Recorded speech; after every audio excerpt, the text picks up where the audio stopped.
I'm Janelle, and we are happy to be gathering with you today. Yes, we are. It is Monday in Atlanta.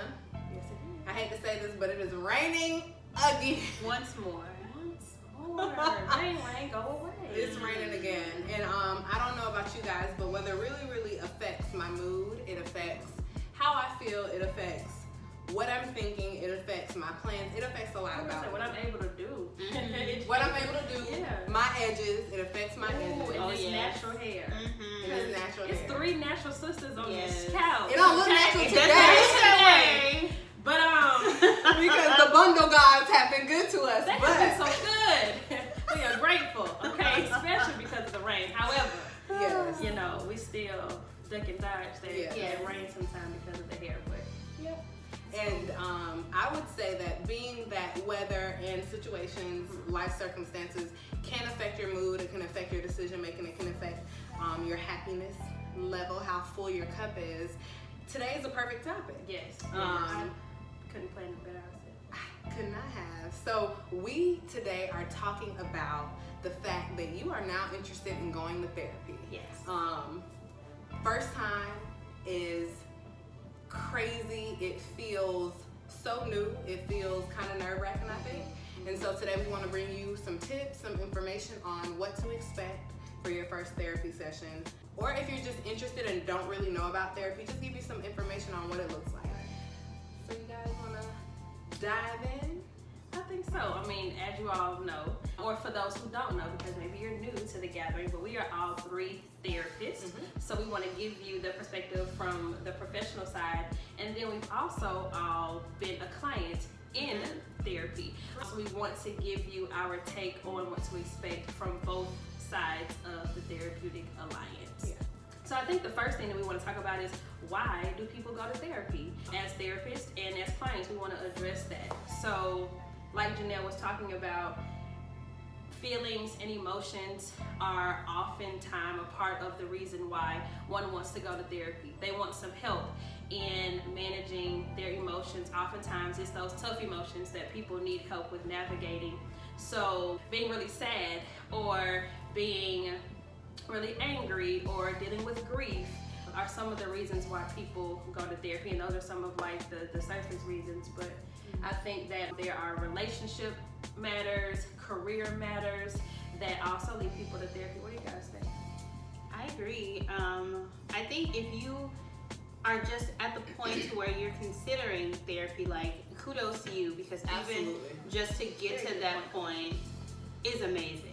Very brave. We all work in a therapeutic environment, and a lot of the people that we come in contact, like, the minute that they decide to reach out, it's often the most difficult day of their life. Like, it only goes up from there, but just to get to that point is a real feat. So congratulations to you. And I know kind of the way I grew up, therapy just wasn't something that was talked about. Like, it's kind of it's not a new thing to need therapy, but it's a new thing to be going, and that is okay. There's no stigma attached to it. It's okay. Professionals are doing it. Not so professionals are doing it. Like, it is an accepted thing currently, and so this is a great time to make that step. And I think so often in the African American community, it's so much so focused on like survival. Yes. So we're just trying to make ends meet. We're just trying to live. We're trying to raise kids, get through school, and so healing and actually spending time focused on self is not often a priority. And so I think that if you're interested in going to therapy and so really taking that time, like, how often do you have just an hour to talk about yourself and process what's going on with you and not everybody else? So I think that you just kudos to you if you're interested in doing that. And it's a great time just to really focus on you. So yes. I agree with that. I think saying the part about focusing on you is a huge reason in itself to go to therapy. So, 100%. Being able to carve out time to go talk to somebody about your issues, and sometimes not even about your issues, maybe just about who you are as a person. If you feel like your personality is changing, which I've had personality changes probably 2 or 3 major times in my life. If you feel like you had a life transition, like recently I got married and that was a hell of a life transition, that's a reason to go to therapy. My husband and I, we went to premarital counseling, and we made like a pact with our counselor that we would come for checkups. Just like you go to the doctor for your yearly physical, we go for checkups. Sometimes we've only been married for a year, and we've gone with nothing, absolutely nothing to talk to this lady about, but we go because our relationship is important to us, and being able to process certain things with individuals who are not directly connected to the situation brings you clarity that you may not be able to get with somebody who already has preconceived notions. And I hope that makes sense. But, no, for sure. For sure. Yes. It can be such a freeing experience to talk to somebody who does not have an opinion about the situations that you're dealing with. And so, like Brittany said, you have really highs that you may want to go to therapy about and process. You have really lows that you may want to go about. You may just have gotten really courageous, and you may want to focus on yourself, like Felicia said. You may have life circumstances, and transitions that you want to process as well. And so those are all reasons. Yes. And really, the biggest reason is because you want to. Because you want to, and I love what you said about just checkups. Even if it's nothing that's earth-shattering that's going on with you, maybe you just want to check in with someone, like Janelle was saying, that is not necessarily has a stake in your life, someone who is an expert in mental health, right? And you just want to talk about things, you just want to make sure that everything is everything. Yeah. So it's okay, you have an annual physical, and there's nothing wrong with you then, but you want to just go and make sure that all your levels are right, and you have that homeostasis, that balance. And so we encourage the same with mental health. We want to make sure that you get your checkup from the neck up, okay? You want to make sure that everything in your body is in balance. So maybe it's just for a regular maintenance, and like Janelle said, just go because you want to make sure that you are being the best you. And I love the parallel between like physical and mental health, because much like with physical health, people wait until it gets out of hand. Yeah. You don't wait until your tongue is about to pop out of your mouth to go and say, Doc, clearly something's wrong. Something's wrong. So don't wait until it gets out of hand to where the symptoms are out of control, to where you don't even recognize the person's staring back at you anymore. Don't wait till that long. Go before it gets to that point, because it's not all about, it's about wellness as well. So you want to go and just to maintain a stability and homeostasis and being well. Yes. Wellness. Yes. So how do you go about finding a therapist? So many ways. So many ways. We can all start by just looking into your insurance, like your health insurance.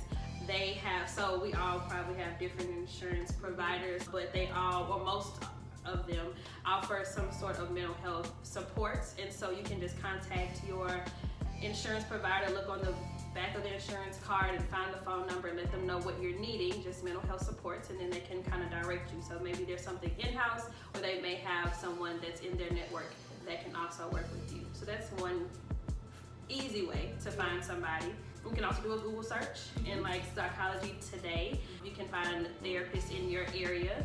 You can go to Therapy for Black Girls, and that's a really nice database of therapists that specialize in helping women of color. Yes. So that is a great, and we'll make sure that we tag these resources down below. For sure. And through EAP, so if you are employed and your employer is connected with EAP services, then you can sometimes get a limited number of free or low-cost services, and then they may be able to refer you out from there. And also, for those who don't know, EAP is Employee Assistance Program. Yes. Some companies call it something different, which I realize.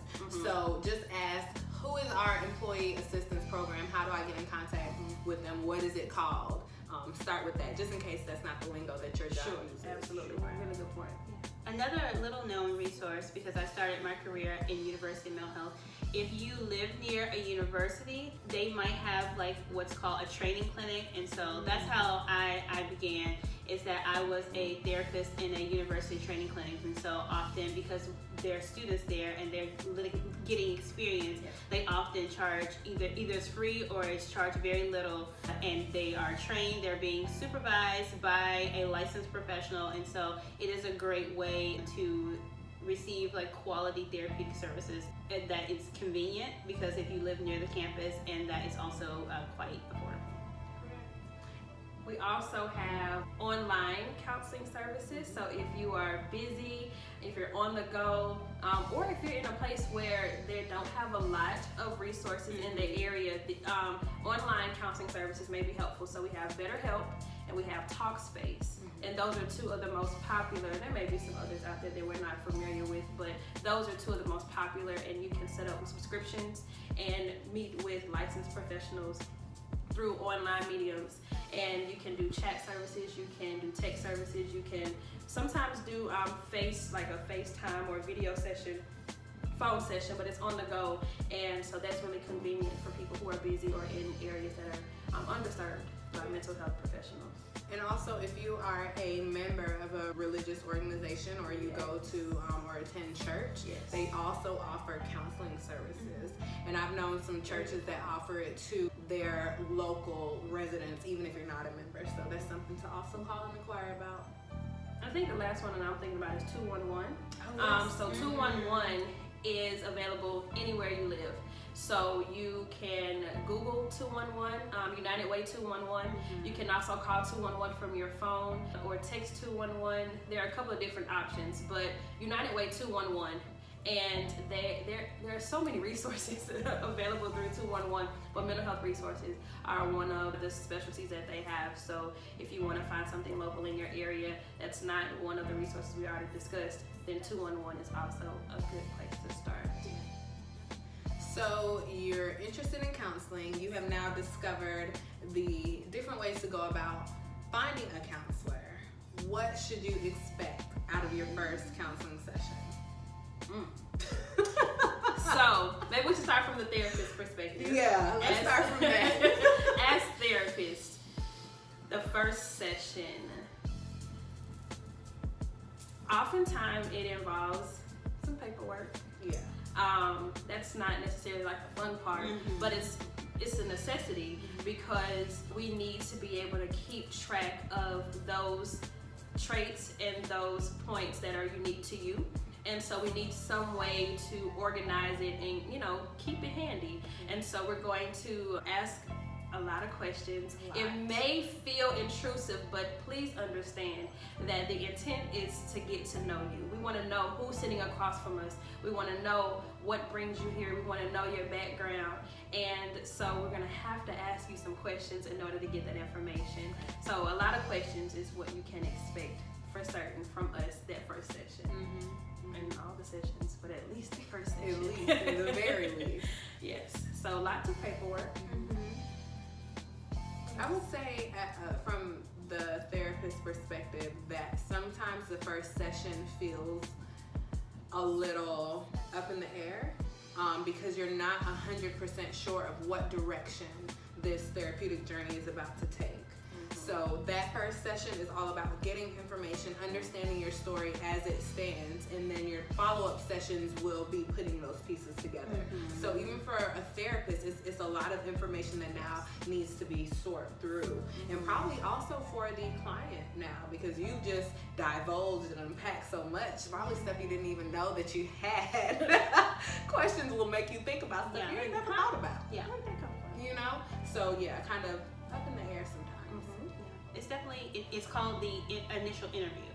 Some places it's called something different, but it's an interview, so it feels like an interview, like tons of questions. Some of them might feel intrusive, but that's why you're here. So be prepared to talk about your family, your background, your sex life, like whatever the case may be. Like be prepared to talk about all of it. But this is only just to figure out, like Jill said, like where this is gonna go, because it's a pretty long interview sometimes, and so there's so many different directions. And so of all of the mountain of things that you just gave me, where am I gonna start? Like, which of all of these 12 things are the most important to you, and where we're going to begin this journey together.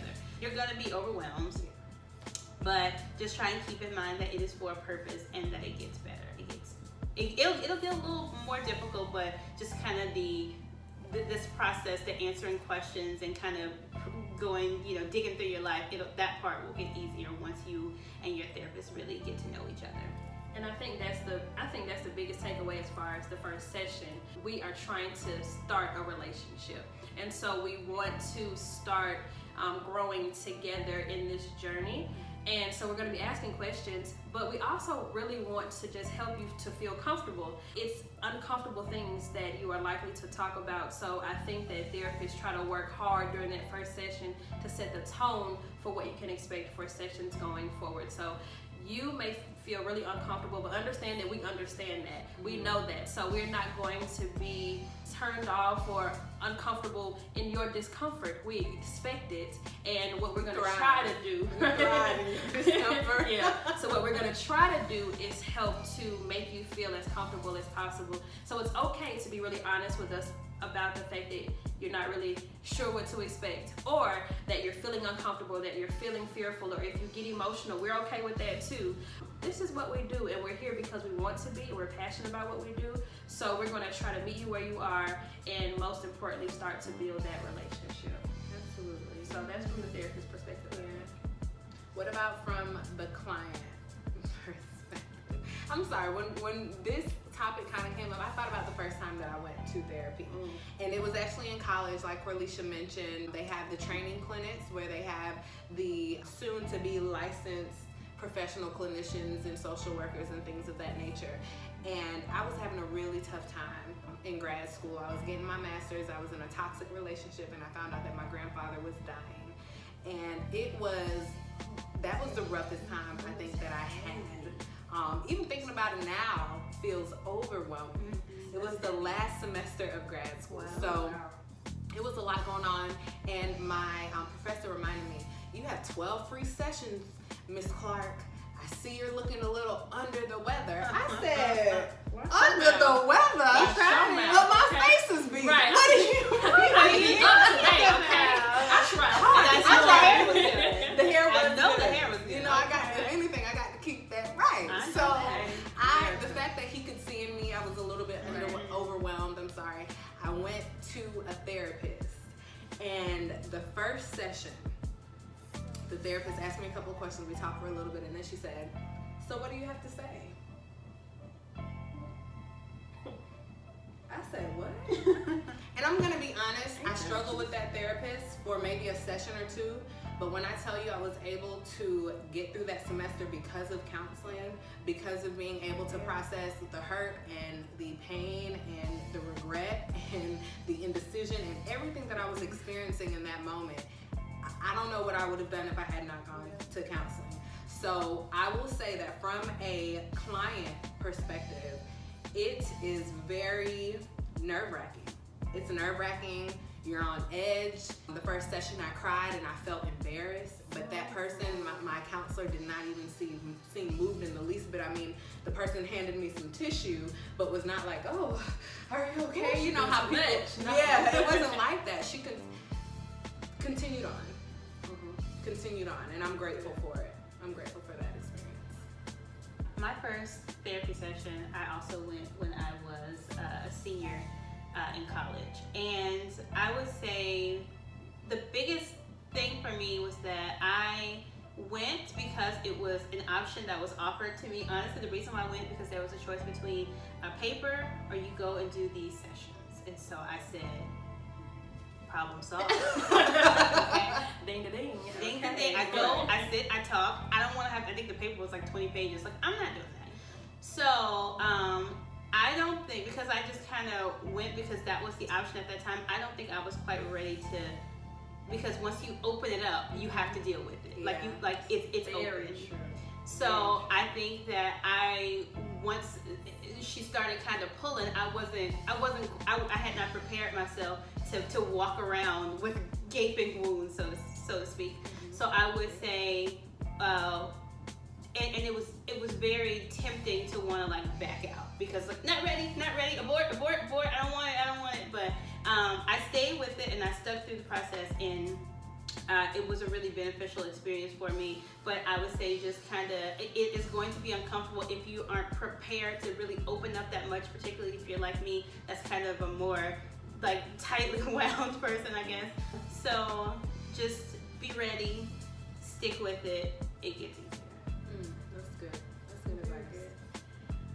Like my friends here, my first time going to counseling was in grad school, or so college with grad school.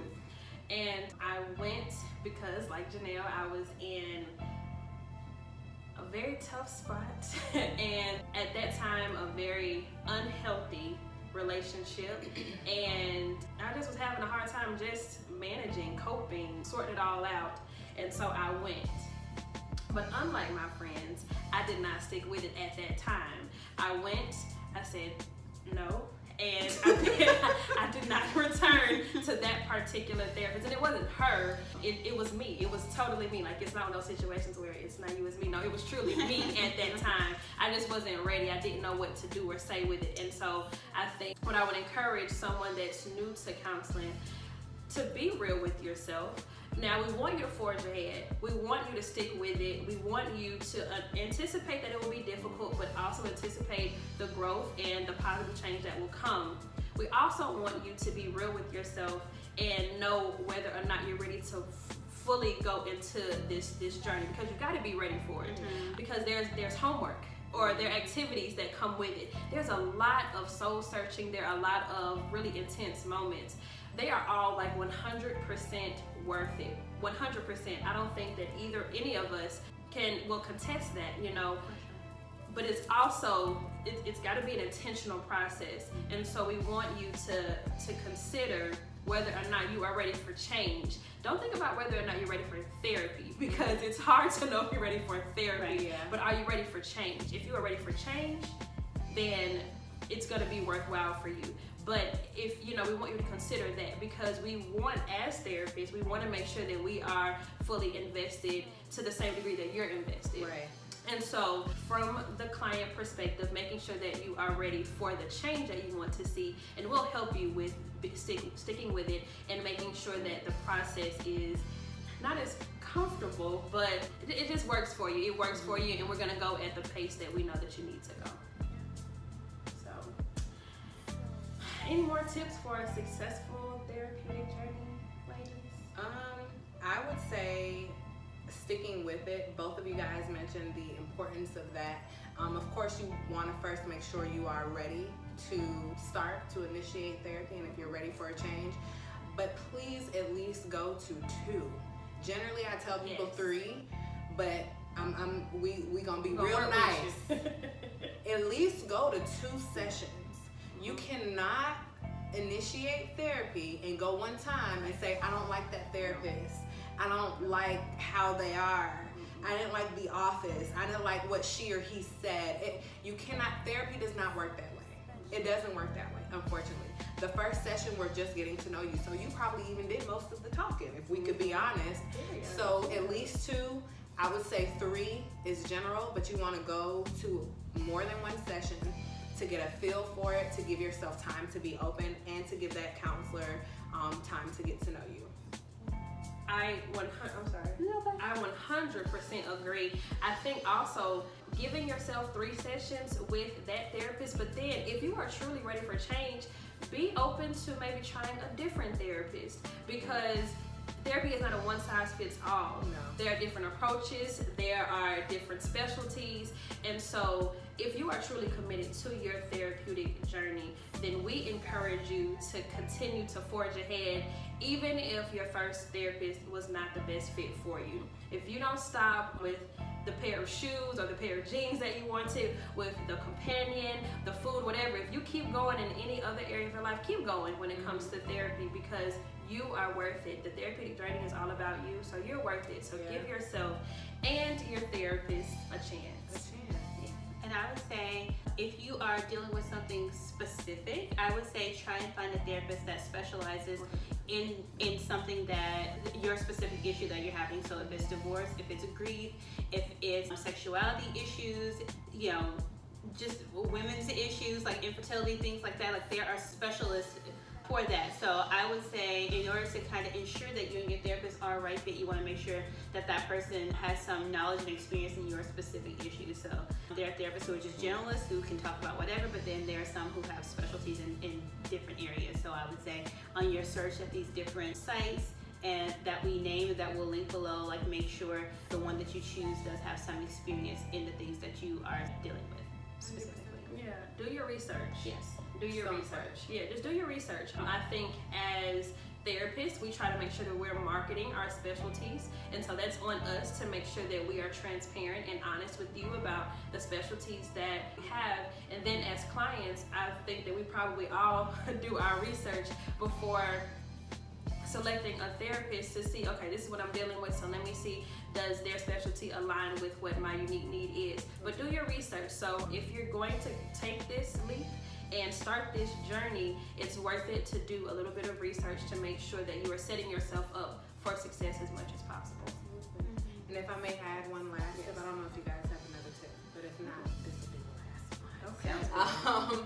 One last tip, please, well, I guess it's 1.5 last tip. Do the homework that is assigned in your session. Yes. And take notes. You're taking notes on yourself, you're taking notes on what the therapist is sharing, but you don't want to talk, listen, and then you walk out the door and forget everything that was said, forget what you're supposed to be doing, come back to the next session, and you're at the same spot because you've done no work in between. Please take notes. Please do your homework. That is really important advice. Yes. But yeah, so I really, really appreciated and enjoyed this conversation about therapy. And this is just the beginning of our therapy talks. We really want to, mostly we are out here to encourage people to take care of yourself by any means necessary. Unapologetically and ready for whatever. Because at the end of the day, all you have is you. You are your own. You are the constant. Yeah, you are the constant. So we're here to help you take better care of yourself, to live better, to feel better, to be better. And this is one of our first, I guess, episodes of our therapy talk. So get ready, because we're ready. We're ready. We are ready. We are coming to you with some good stuff. So send us your questions, your concerns. Please. Let's talk about it. Yeah. What was y'all's experience with your first time in therapy? Did you have a bad if you had a bad experience, tell us. Please tell us. Tell us. So we can debunk some of that. So Yes. if it was wrong for the wrong reasons, then let us know so that we can kind of demystify it, debunk it, and shed some light on what you can look forward to as you continue to forge ahead on your therapeutic journey. Because you went for a reason, so we want to help you get back on track. If there are questions, like the lady said, let us know. You can send us DMs through Instagram. On our Instagram is our email address, so if you want to shoot us an email, then you can do that. And so we'll try to make sure that we're linking some different ways to get in touch with us under this video. Yay. Thanks for joining us. Thank you we so will gather much. with you guys again soon. See you later. See you later. Bye.